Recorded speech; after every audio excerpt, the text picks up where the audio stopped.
The iCloud backup in the Phoenix wallet stores the history of your payments.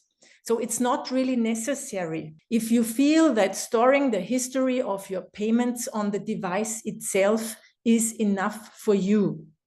The difference is if you use the iCloud backup and you then are changing your device because your old phone died down or whatever, you want to reinstall the Phoenix wallet on a new phone, you will only need the 12-word backup, nothing else.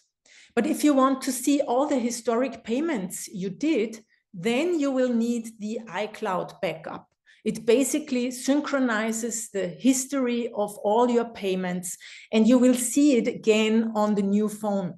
So that's the reason why you would want to do or not to do an iCloud backup, but it's not necessary for the functioning of the Phoenix wallet or even for the security of your funds. The most important thing is the 12-word seed backup that you have to write down on a sheet of paper or maybe on a steel plate, and then keep it very, very secure, because it will always give you access to your Bitcoin or Lightning Satoshis in that case.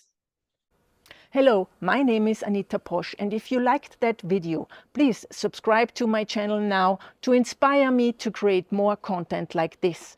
And if you want to learn more about Bitcoin, then sign up for my free weekly Bitcoin newsletter at anita.link/news.